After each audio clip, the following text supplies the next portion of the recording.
Welcome to my YouTube channel MS coaching future. और आज हम लेकर आए हुए हैं आप लोग के लिए मातृभाषा हिंदी का 100 वैसे वस्तुनिष्ठ प्रश्न, जिसमें 50 प्रश्न आपको बोर्ड में उसका सही उत्तर देना है, जिससे आपको 50 नंबर प्राप्त हो जाएगा ऑब्जेक्टिव से, और 50 नंबर शॉर्ट और लॉन्ग सब्जेक्टिव को मिलाकर आपका कुल एग्ज़ाम 100 नंबर का हो जाएगा। तो चलिए हो जाइए तैयार आप, क्योंकि पीछे करना है 100 नंबर हिंदियों का और लाना है आपको 99 नंबर। तो आपको बता दें कि हो के मायूस यू शाम से ढलते रहिए, हो के मायूस न यू शाम से ढलते रहिए, जिंदगी भोर है सूरज सा निकलते रहिए, एक ही पाँव पे ठहरोगे तो थक जाओगे, एक ही पाँव पे ठहरोगे तो थक जाओगे, धीरे धीरे ही सही राह पे चलते रहिए। तो चलिए हम आपको दिखाते हैं पहला प्रश्न, लेकिन उससे पहले बता देना चाहते हैं कि अगर आप मेरे YouTube चैनल पर नए हैं तो मेरे चैनल को सब्सक्राइब कर लीजिए और बेल आइकन को दबा दीजिए, ताकि इसी प्रकार का आपका हर बोर्ड का मॉडल पेपर और VVI क्वेश्चन आपके सामने हम प्रस्तुत करेंगे बोर्ड एग्जाम से पहले। तो चलिए हम देखते हैं पहला प्रश्न क्या है। तो पहला प्रश्न दिया हुआ है कि प्रत्यय का संधि विच्छेद क्या है। प्रत्यय का संधि विच्छेद क्या है, तो इसका संधि विच्छेद क्या होगा, तो इसका सही विच्छेद होगा आपका प्रति जोड़ अय। क्या होगा, प्रति जोड़ अय बराबर क्या हो जाएगा, प्रत्यय। अब बढ़ते अगली प्रश्न की ओर। अगली प्रश्न क्या है कि द्वेष का सही संधि विच्छेद क्या है। द्वेष का सही संधि विच्छेद क्या है, तो इसका सही उत्तर है देव जोड़ ईस। क्या है, देव जोड़ ईस, द्वेष। अब बढ़ते अगली प्रश्न की ओर। अगली प्रश्न दिया हुआ है कि अतियुक्ति में किन किन वर्णों का संधि हुई है।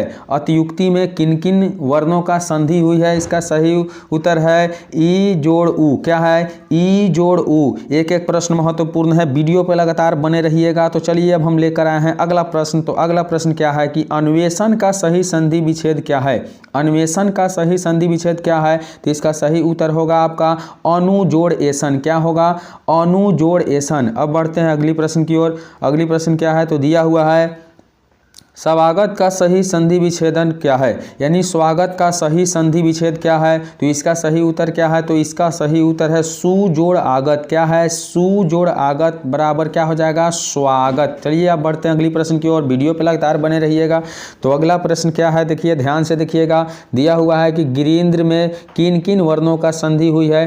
गिरीन्द्र में किन किन वर्णों का संधि हुई है, इसका सही उत्तर है आपका ई जोड़ दीर्घी, यानी छोटी ई और बड़ी ई दोनों का। बढ़ते हैं अगली प्रश्न की ओर। अगली प्रश्न क्या है, तो नयन का सही संधि विच्छेद है। नयन का सही संधि विच्छेद इनमें से कौन है, तो इसका सही उत्तर हो जाएगा आपका ऑप्शन सी, अर्थात ने जोड़ अन। क्या हो जाएगा, ने जोड़ अन बराबर नयन। अब बढ़ते अगली प्रश्न की ओर। अगली प्रश्न क्या है, तो देखिए दिया हुआ है कि खिचड़ी कैसा शब्द है।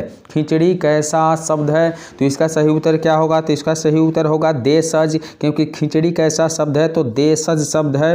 अब बढ़ते अगली प्रश्न की ओर। अगली प्रश्न है कि खेत किस प्रकार का शब्द है। खेत किस प्रकार के शब्द है, इसका सही उत्तर है देशज। क्या है, देशज। अब बढ़ते हैं अगली प्रश्न की ओर। अगली प्रश्न दिया हुआ है कि ठोस किस प्रकार के शब्द है। ठोस किस प्रकार के शब्द है, इसका सही उत्तर क्या है, तो इसका सही उत्तर है ऑप्शन ए, अर्थात देशज। क्या है, देशज। अब बढ़ते हैं अगली प्रश्न की ओर, वीडियो पे लगातार बने रहिएगा। जिसके शिखर पर चंद्र हो के लिए एक शब्द है। जिसके शिखर पर चंद्र हो के लिए शब्द है, इसका सही उत्तर क्या है, तो इसका सही उत्तर है आपका चंद्रशेखर। क्या है, चंद्रशेखर। वीडियो पर लगातार अंत तक बने रहिएगा। अगर अभी तक आप मेरे चैनल को सब्सक्राइब नहीं किए हैं तो सब्सक्राइब कर लीजिए, और टेलीग्राम से जुड़ना है तो डिस्क्रिप्शन में लिंक दिया हुआ है, आप जुड़ सकते हैं, वहाँ नोटिफिकेशन आपको आसानी से प्राप्त हो सकता है। तो चलिए बढ़ते हैं अगली प्रश्न की ओर। अगली प्रश्न क्या है, तो देखिए दिया हुआ है कि निम्नलिखित में कौन सा शब्द कृदंत है। निम्नलिखित में कौन सा शब्द कृदंत है, इसका सही उत्तर क्या है, तो इसका सही उत्तर है सवैया। क्या है, सवैया।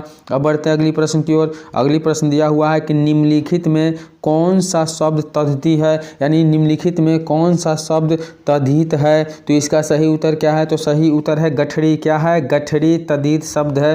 अब बढ़ते हैं अगली प्रश्न की ओर। अगली प्रश्न दिया हुआ है कि नायक में किन किन वर्णों की संधि हुई है। नायक में किन किन वर्णों की संधि हुई है, इसका सही उत्तर क्या है, तो इसका सही उत्तर है नए जोड़ अ। क्या है, नए जोड़ अ। अब बढ़ते हैं अगली प्रश्न की ओर। अगली प्रश्न दिया हुआ है कि 20 के दांत कैसी कहानी है, 20 के दांत कैसी कहानी है, इसका सही उत्तर क्या है, तो इसका सही उत्तर है मनोवैज्ञानिक। क्या है, 20 के दांत एक मनोवैज्ञानिक कहानी है। एक एक प्रश्न बहुत महत्वपूर्ण है, आप वीडियो पर अंत तक बने रहिएगा। तो चलिए अब लेके आते हैं अगला प्रश्न। तो अगला प्रश्न ध्यान से देखिएगा। दिया हुआ है कि 20 के दांत समाज के किस वर्ग की मानसिकता उजागर करती है, 20 के दांत समाज के किस वर्ग की मानसिकता उजागर करती है, इसका सही उत्तर क्या है, तो सही उत्तर है मध्य वर्ग। क्या है, मध्य वर्ग। अब बढ़ते हैं अगली प्रश्न की ओर। तो अगली प्रश्न है कि फ्रेडरिक मैक्स मूलर किस पाठ के रचयिता है, फ्रेडरिक मैक्स मूलर किस पाठ के रचयिता है, तो इसका सही उत्तर क्या है, तो सही उत्तर है ऑप्शन सी अर्थात भारत से हम क्या सीखे। क्या है, भारत से हम क्या सीखे।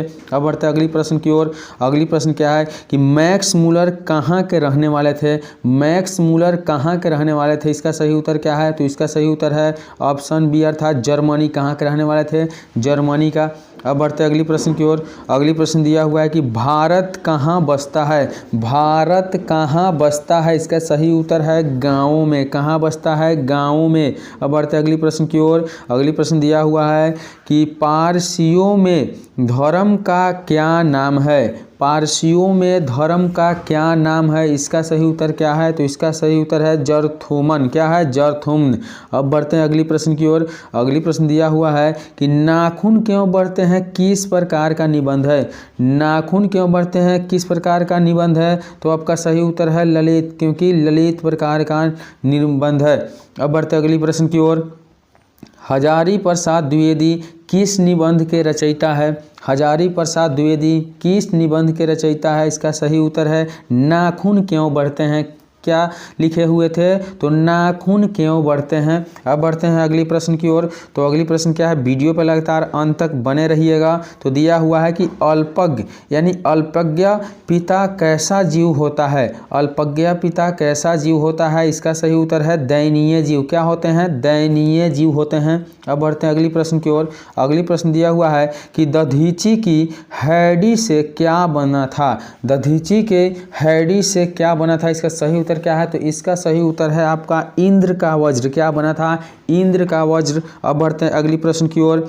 अगली प्रश्न क्या है, वीडियो पर लगातार बने रहिएगा अंत तक। बली अमाल क्या नहीं जानती थी, बली अमाल क्या नहीं जानती थी, इसका सही उत्तर है आपका लड़ना। क्या नहीं जानती थी, तो लड़ना नहीं जानती थी। अब बढ़ते हैं अगली प्रश्न की ओर। अगली प्रश्न क्या है, वीडियो पर लगातार अंत तक बने रहिएगा।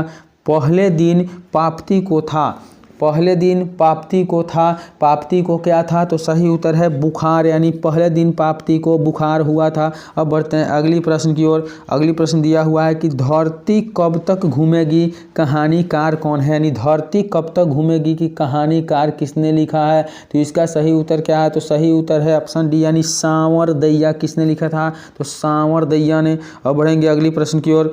अगली प्रश्न दिया हुआ है कि धरती कब तक घूमेगी कहानी है, धरती कब घूमेगी कहानी है, तो इसका सही उत्तर है सामाजिक। कैसा कहानी है, तो सामाजिक कहानी है। अब बढ़ते हैं अगली प्रश्न की ओर। अगली प्रश्न है कि सांवरदैया की कहानी धरती कब तक घूमेगी का वर्णय विषय क्या है, सांवरदैया की कहानी धरती कब तक घूमेगी का वर्णय विषय क्या है, तो इसका सही उत्तर है राजस्थानी समाज। क्या है, राजस्थानी समाज। अब बढ़ते हैं अगली प्रश्न की ओर। अगली प्रश्न दिया हुआ है धरती कब तक घूमेगी की नायिका कौन है, धरती कब तक घूमेगी की नायिका कौन है, तो इसका नायिका आपको है सीता। क्या है, सीता। अब बढ़ते हैं अगली प्रश्न की ओर। अगली प्रश्न दिया हुआ है कि सवाल तो डैश डैश का ही है, सवाल किस चीज़ का है, इसका सही उत्तर क्या है, तो सवाल आपको किसका है, तो ऑप्शन ए अर्थात रोटी का है। किसका सवाल है, रोटी का। बढ़ते हैं अगली प्रश्न की ओर। अगली प्रश्न क्या है, वीडियो पर लगातार बने रहिएगा। मछली किस कहानीकार की रचना है, मछली किस कहानीकार की रचना है, इसका सही उत्तर क्या है, तो सही उत्तर है विनोद कुमार शुक्ल। किनका रचना है, तो विनोद कुमार शुक्ल का। अब बढ़ते हैं अगली प्रश्न की ओर। अगली प्रश्न दिया हुआ है कि मछली किस प्रकार की कहानी है। मछली किस प्रकार की कहानी है, तो इसका सही उत्तर है ऑप्शन ए अर्थात सामाजिक। कैसा कहानी है, तो सामाजिक कहानी है। चलिए बढ़ते हैं अगली प्रश्न की ओर। वीडियो पर लगातार बने रहिएगा। दिया हुआ है कि महाविद्यालय पुस्तक से कौन सी रचना संकलित है। महाविद्यालय पुस्तक से कौन सी रचना संकलित है, इसका सही उत्तर क्या है, तो सही उत्तर है मछली। क्या है, मछली। अब बढ़ते हैं अगली प्रश्न की ओर। अगली प्रश्न दिया हुआ है कि मछली कहानी में किस वर्ग का जीवन का वर्णित है। मछली कहानी में किस वर्ग का जीवन का वर्णित है, इसका सही उत्तर है ऑप्शन बी यानी निम्न मध्यम वर्ग का। किसका, तो निम्न मध्यम वर्ग का। अब बढ़ते हैं अगली प्रश्न की ओर। अगली प्रश्न दिया हुआ है कि संतु नरेन आपस में कौन है। संतु नरेन आपस में कौन है, इसका सही उत्तर है भाई भाई। कौन है, तो भाई भाई हैं। अब बढ़ते हैं अगली प्रश्न की ओर। अगली प्रश्न दिया हुआ है कि नौबत खाने में इबादत पाठ के लेखक कौन है। नौबत खाने में इबादत पाठ के लेखक कौन है, तो इसका सही उत्तर है आपका यतीन्द्र मिश्र। किसने है, तो यतीन्द्र मिश्र। अब बढ़ते हैं अगली प्रश्न की ओर। वीडियो पर लगातार अंत तक बने रहिएगा, बहुत ही महत्वपूर्ण प्रश्न है। तो चलिए देखते हैं अगला प्रश्न। बिस्मिल्लाह खां का असली नाम क्या था। बिस्मिल्लाह खां का असली नाम क्या था, तो इसका सही उत्तर है अमीरुद्दीन। क्या था, अमीरुद्दीन। अब बढ़ते हैं अगली प्रश्न की ओर। अगली प्रश्न क्या है, तो दिया हुआ है बिस्मिल्लाह खां का जन्म कहाँ हुआ था। बिस्मिल्लाह खां का जन्म कहाँ हुआ था, तो इसका सही उत्तर क्या है, तो सही उत्तर है आपका ऑप्शन सी अर्थात डुमराव। बिस्मिल्लाह खां का जन्म कहाँ हुआ था, तो डुमराव में हुआ था। अब बढ़ते हैं अगली प्रश्न की ओर। अगली प्रश्न दिया हुआ है कि भर पेट में कौन सा समास है। भर पेट में कौन सा समास है, तो इसका सही उत्तर है अव्ययी भाव। कौन समास है, तो अव्ययी भाव। अब बढ़ते हैं अगली प्रश्न की ओर। अगली प्रश्न दिया हुआ है कि पाकिट मार में कौन सा समास है।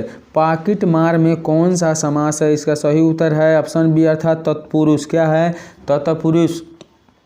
अब बढ़ते हैं अगली प्रश्न की ओर। अगली प्रश्न क्या है, वीडियो पर लगातार अंत तक बने रहिएगा। मुंह तोड़ में कौन सा समास है। मुंह तोड़ में कौन सा समास है, इसका सही उत्तर है ऑप्शन बी अर्थात तत्पुरुष समास। कौन समास है, तत्पुरुष समास। अब बढ़ते हैं अगली प्रश्न की ओर। अगली प्रश्न दिया हुआ है कि गगनचुंबी में कौन सा समास है। गगनचुंबी में कौन सा समास है, इसका सही उत्तर है तत्पुरुष समास। कौन सा समास है, तत्पुरुष समास। अब बढ़ते हैं अगली प्रश्न की ओर। अगली प्रश्न दिया हुआ है कि कामचोर में कौन सा समास है।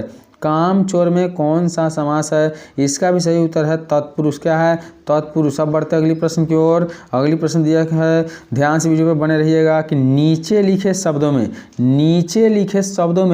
कौन सा शब्द शुद्ध है। नीचे लिखे शब्दों में कौन सा शब्द शुद्ध है, तो आपका सही शुद्ध है उज्ज्वल। क्या है, उज्ज्वल।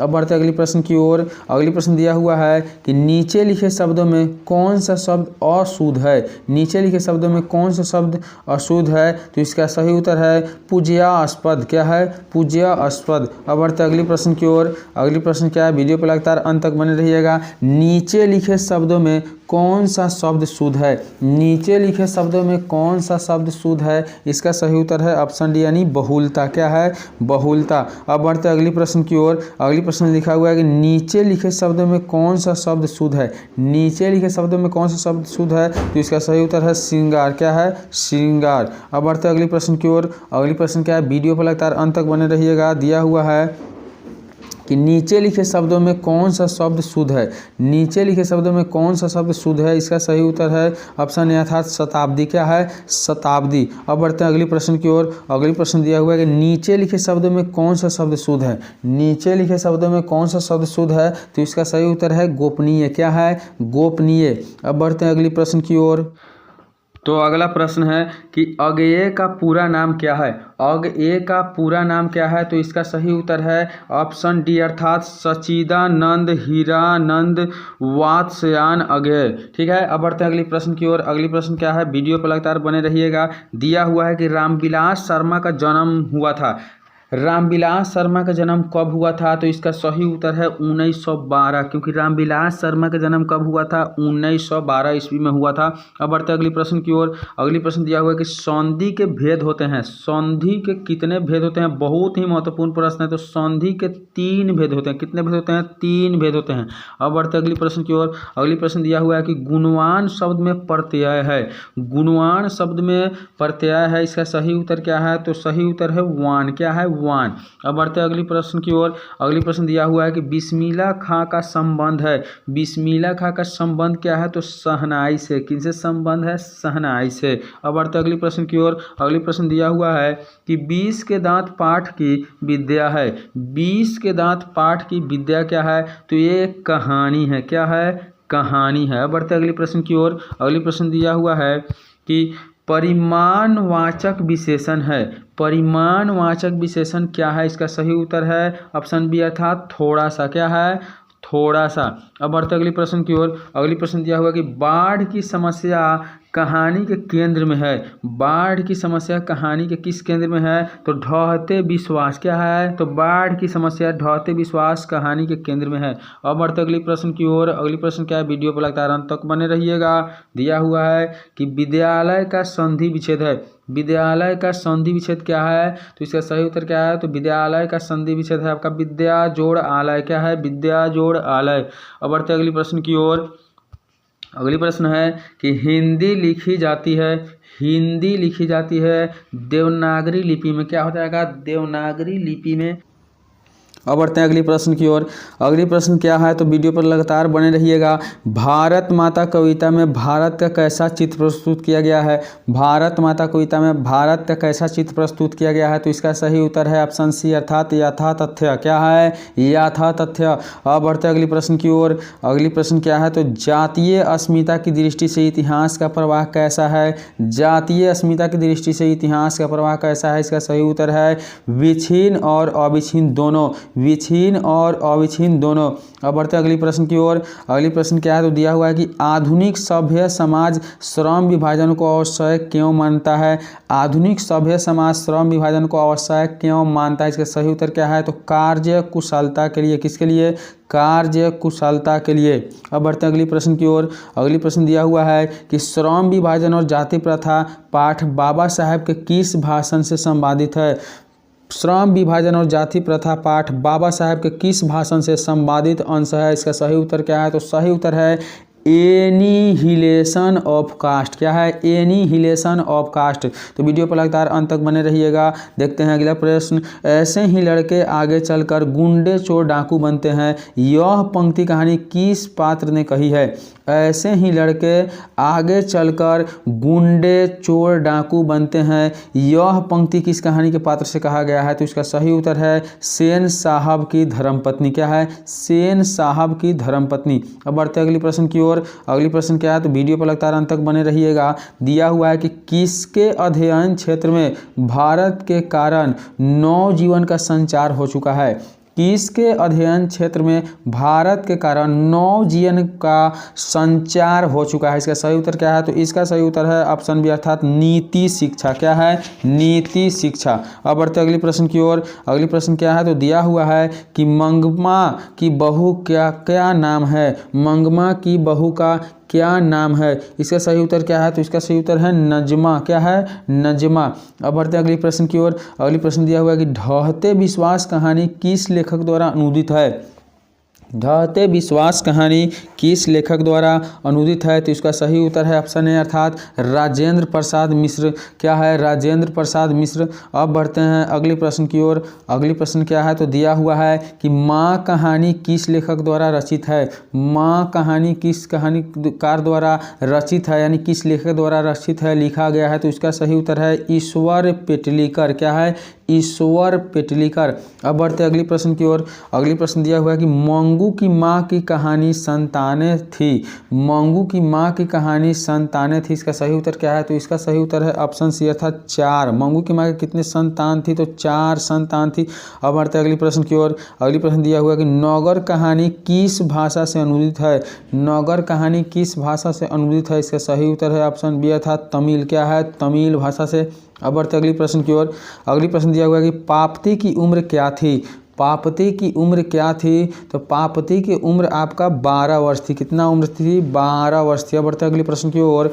अगली प्रश्न दिया हुआ है कि धरती कब तक घूमेगी कहानी किस लेखक द्वारा अनुदित है। धरती कब तक घूमेगी कहानी किस लेखक द्वारा अनुदित है। इसका सही उत्तर है ऑप्शन बी अर्थात सांवरदैया। किसके द्वारा है लिखा गया है, तो सांवरदैया के द्वारा। अब बढ़ते अगली प्रश्न की ओर। अगली प्रश्न दिया हुआ है कि श्रम विभाजन और जाति प्रथा के लेखक कौन है। श्रम विभाजन और जाति प्रथा के लेखक कौन है, तो इसका सही उत्तर है भीमराव अंबेडकर। किसने लिखा था, भीमराव अंबेडकर। अब बढ़ते अगली प्रश्न की ओर। अगली प्रश्न दिया हुआ है कि एक वृक्ष की हत्या कविता किस काव्य का संग्रह से संकलित है। एक वृक्ष की हत्या काव्य यानी कविता किस काव्य संग्रह से संकलित है। इसका सही उत्तर है ऑप्शन सी यानी इन दिनों। किन से, तो इन दिनों। अब बढ़ते अगली प्रश्न की ओर। दिया हुआ है कि गरीब बस्तियों में क्या हुआ। गरीब वस्तुओं में क्या हुआ, इसका सही उत्तर है धमाके से देवी जागरण। क्या हुआ, धमाके से देवी जागरण। अब बढ़ते अगली प्रश्न की ओर। अगली प्रश्न दिया हुआ है कि सृष्टि का विकास थम अक्षर क्या है। सृष्टि के विकास थमा का प्रथम अक्षर क्या है, यानी प्रथम अक्षर क्या है। इसका सही उत्तर है ऑप्शन सी यानी विफलता पर छल के आंसू। क्या है, विफलता पर छल के आंसू। अब बढ़ते अगली प्रश्न की ओर। अगली प्रश्न दिया हुआ है कि लौट कर आऊँगा फिर कविता किस कवि द्वारा भावान्वित है। यानी लौट कर आऊँगा फिर कविता किस कवि द्वारा भावान्वित की गई है। इसका सही उत्तर क्या है, तो इसका सही उत्तर है ऑप्शन सी अर्थात प्रयाग शुक्ल के द्वारा। किसके द्वारा, प्रयाग शुक्ल के द्वारा। अब बढ़ते अगली प्रश्न की ओर। अगली प्रश्न दिया हुआ है कि मेरे बिना तुम प्रभु किस भाषा से अनुवादित है। मेरे बिना तुम प्रभु किस भाषा से अनुवादित है। इसका सही उत्तर है ऑप्शन बी अर्थात जर्मन। किस भाषा से अनुवादित है, तो जर्मन भाषा से। अब बढ़ते अगली प्रश्न की ओर। अगली प्रश्न दिया हुआ है कि दही वाली मंगमा कहानी किस लेखक द्वारा रचित है। दही वाली मंगमा कहानी किस लेखक द्वारा रचित है। इसका सही उत्तर है ऑप्शन ए अर्थात श्रीनिवास। किसके द्वारा रचित है, तो श्रीनिवास के द्वारा रचित है। अब बढ़ते अगली प्रश्न की ओर। अगली प्रश्न दिया हुआ है कि भारतीय संविधान के निर्माण में महत्वपूर्ण भूमिका किसकी है। भारतीय संविधान के निर्माण में महत्वपूर्ण भूमिका किसकी है, तो सही उत्तर है भीमराव अंबेडकर। क्या है, भीमराव अंबेडकर। अब बढ़ते अगली प्रश्न की ओर। अगली प्रश्न दिया हुआ है कि समय समाज की आवश्यकता क्या है। समय समाज की आवश्यकता क्या है, इसका सही उत्तर क्या है, तो सही उत्तर है श्रम विभाजन। क्या है, श्रम विभाजन। अब बढ़ते अगली प्रश्न की ओर। अगली प्रश्न दिया हुआ है कि 20 के दांत कहानी के रचयिता कौन है। 20 के दांत कहानी के रचयिता कौन है, इसका सही उत्तर है नलिन बिलोचन शर्मा। क्या है, नलिन बिलोचन शर्मा। अब बढ़ते अगली प्रश्न की ओर। अगली प्रश्न दिया हुआ है कि खोखा का दूसरा नाम क्या था। खोखा का दूसरा नाम क्या था, इसका सही उत्तर है ऑप्शन सी अर्थात काश। क्या था, खोखा का दूसरा नाम काश था। अब बढ़ते अगली प्रश्न की ओर। अगली प्रश्न दिया हुआ है कि मदन किसका पुत्र था। मदन किसका पुत्र था, इसका सही उत्तर है ऑप्शन बी अर्थात गिरधर का। किसका पुत्र था, गिरधर का। अब बढ़ते अगली प्रश्न की ओर। अगली प्रश्न दिया हुआ है कि परवल कौन सी संज्ञा है। परवल कौन सी संज्ञा है, इसका सही उत्तर है ऑप्शन सी अर्थात जातिवाचक संज्ञा। कौन संज्ञा है, जातिवाचक संज्ञा। अब बढ़ते अगली प्रश्न की ओर। अगली प्रश्न दिया हुआ है कि कुर्ता कौन सी संज्ञा है। कुर्ता कौन सी संज्ञा है, इसका सही उत्तर है भाववाचक संज्ञा। कौन संज्ञा है, भाववाचक संज्ञा। अब बढ़ते अगली प्रश्न की ओर। अगली प्रश्न दिया हुआ है कि तोषक कौन सी संज्ञा है। तोषक कौन सी संज्ञा है, इसका सही उत्तर क्या है, तो सही उत्तर है जातिवाचक संज्ञा। कौन संज्ञा है, जातिवाचक संज्ञा। अब बढ़ते हैं अगली प्रश्न की ओर। झूठ कौन सी संख्या है, यानी झुंड जो होता है कौन सी संख्या है, कौन सी संज्ञा है, तो झुंड आपका समूहवाचक संज्ञा है। कौन संज्ञा है, समूहवाचक संज्ञा है। अब बढ़ते अगली प्रश्न की ओर। दिया हुआ है कि गंगा कौन सी संज्ञा है। गंगा कौन सी संज्ञा है, इसका सही उत्तर है ऑप्शन सी अर्थात व्यक्तिवाचक संज्ञा। क्या है, व्यक्तिवाचक संज्ञा। अब बढ़ते अगली प्रश्न की ओर। अगली प्रश्न है कि जमशेदपुर कौन सी संज्ञा है। जमशेदपुर कौन सी संज्ञा है, तो व्यक्तिवाचक संज्ञा है। कौन संज्ञा है, व्यक्तिवाचक संज्ञा है। अगले प्रश्न क्या है, ध्यान से वीडियो पर अंत तक बने रहिएगा। तो चलिए हम देखते हैं अगला प्रश्न। अगला प्रश्न दिया है कि यथासंभव में कौन सा समास है। यथासंभव में कौन सा समास है, इसका सही उत्तर है अव्ययी भावा समास। कौन समास है, अव्ययी विभावा समास। अब बढ़ते हैं अगली प्रश्न की ओर। अगली प्रश्न दिया हुआ है कि पराधीन में कौन सा समास है। पराधीन में कौन सा समास है। इसका सही उत्तर है ऑप्शन डी अर्थात तत्पुरुष समास। कौन समास है, तत्पुरुष समास। अब बढ़ते हैं अगली प्रश्न की ओर। अगली प्रश्न दिया हुआ है कि पतझड़ में कौन सा समास है। पतझड़ में कौन सा समास है। इसका सही उत्तर है ऑप्शन डी अर्थात तत्पुरुष समास। कौन समास है, तत्पुरुष समास। अब बढ़ते अगली प्रश्न की ओर। अगली प्रश्न दिया हुआ है कि चरित्र चित्रण निम्नलिखित में कौन सा समास है। चरित्र चित्रण निम्नलिखित में कौन सा समास है। इसका सही उत्तर है ऑप्शन डी अर्थात तत्पुरुष समास। कौन समास है, तत्पुरुष समास। अब बढ़ते अगली प्रश्न की ओर। अगली प्रश्न दिया हुआ है कि काल के कितने भेद होते हैं। काल के कितने भेद होते हैं। तो इसका सही उत्तर है ऑप्शन सी अर्थात 3। काल के कितने भेद होते हैं, 3 भेद होते हैं। अब बढ़ते अगली प्रश्न की ओर। दिया हुआ है कि वर्तमान काल के कितने भेद होते हैं। वर्तमान काल के कितने भेद होते हैं। तो वर्तमान काल के आपको 5 भेद होते हैं। कितने भेद होते हैं, तो 5 भेद होते हैं। अब बढ़ते अगली प्रश्न की ओर। अगली प्रश्न दिया हुआ है कि भविष्यत काल के कितने भेद होते हैं। भविष्यत काल के कितने भेद होते हैं। तो इसका सही उत्तर है ऑप्शन सी अर्थात 3 भेद होते हैं। कितने भेद होते हैं, 3 भेद होते हैं। अब बढ़ते अगली प्रश्न की ओर। अगली प्रश्न दिया हुआ है कि निम्नलिखित शब्दों में कौन सा शब्द तद्भव है। निम्नलिखित में कौन सा शब्द तद्भव है। इसका सही उत्तर क्या है। तो इसका सही उत्तर है ऑप्शन डी अर्थात पलंग। क्या है, ऑप्शन डी अर्थात पलंग। अब बढ़ते हैं अगली प्रश्न की ओर। अगली प्रश्न दिया हुआ कि निम्नलिखित शब्दों में कौन सा शब्द तत्सम है। निम्नलिखित शब्दों में कौन सा शब्द तत्सम है। इसका सही उत्तर क्या है। तो सही उत्तर है ऑप्शन बी अर्थात कर्पूरा। क्या है, कर्पूरा। तो आशा करते हैं कि आपका 100 ऑब्जेक्टिव अच्छा लगा होगा और यही 100 ऑब्जेक्टिव बोर्ड परीक्षा में पूछे जाएंगे। तो चलिए वीडियो को अगर अंत तक देखें इसके लिए धन्यवाद। मेरे चैनल को सब्सक्राइब कर लीजिएगा। जय हिंद।